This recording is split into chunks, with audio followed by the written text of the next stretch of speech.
Welcome to Unlock UPSC. Today, we're diving deep into the recent India-Russia summit. We're going to break down all the crucial outcomes, really zeroing in on the key facts and strategic insights that you're going to need for your civil services examinations.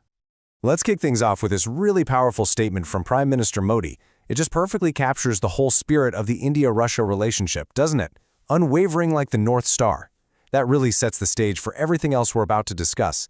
This idea of a partnership that has truly stood the test of time. All right, here's our game plan. First, we'll look at this unbreakable friendship. Then, we'll jump into the new dimensions of economic cooperation, followed by the big ones, energy and defense. After that, we'll cover the other key agreements, do a quick revision of the must-know facts for your mains exam, and wrap up with an analytical question to get you thinking. Okay, so first things first, let's get the context right.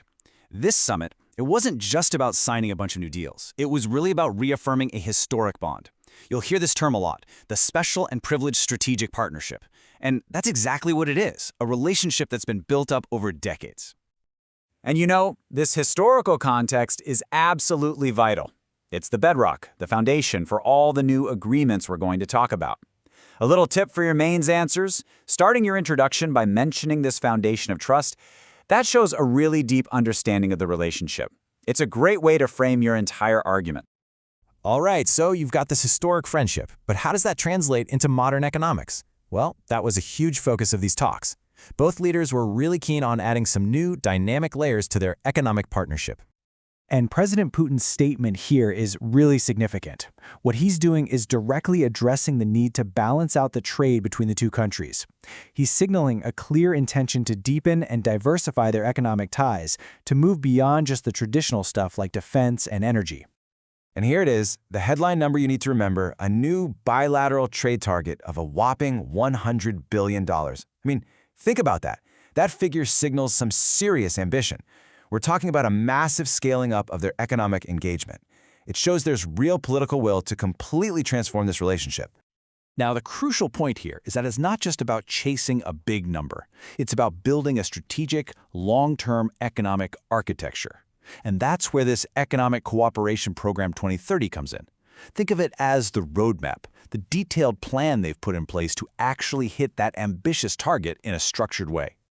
And here's a fantastic, concrete example of what that looks like on the ground.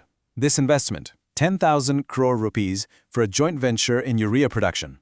That's not just some abstract number, right? This directly impacts India's food security and the welfare of its farmers. It's a perfect illustration of how this partnership is creating real, tangible benefits. Okay, this next point is a huge development to keep your eye on. They're working to finalize a free trade agreement with the Eurasian Economic Union. Now, this is a trade bloc with Russia and several other post-Soviet states. If this gets done, it would be an absolute game changer for India's regional trade, unlocking massive market access all across Central Asia. All right, let's shift gears and look at the two big pillars, the traditional cornerstones of this partnership, energy and defense. These sectors have been the bedrock of the India-Russia relationship for a very, very long time.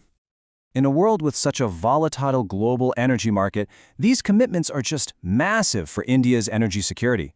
You've got Russia pledging an uninterrupted supply of fossil fuels, and on top of that, there's deep cooperation in nuclear energy, even looking at next-gen tech. It really underscores just how crucial Russia is as an energy partner for India.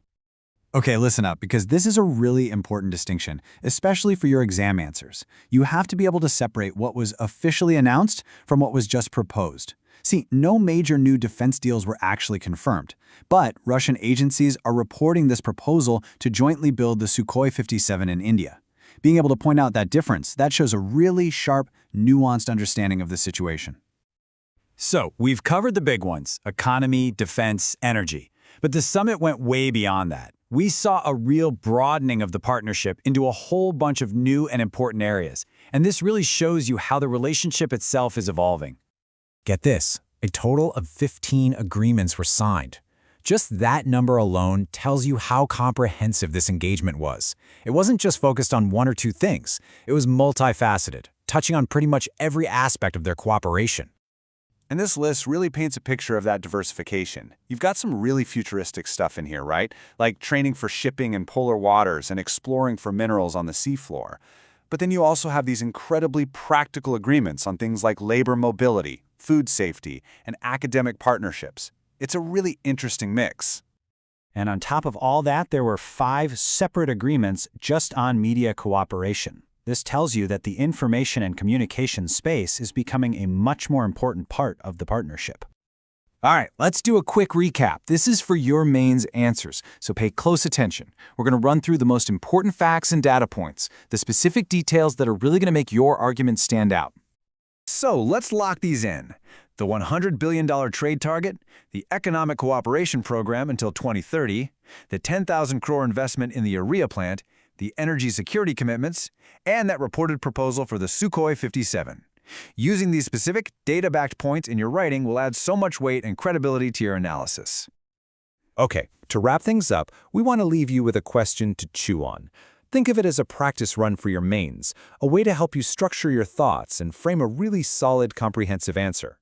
So as you start to frame your answer to this question, try to weave together all the different threads we've talked about today. The deep economic side, those strategic pillars of energy and defense, and all those new, diverse areas of cooperation.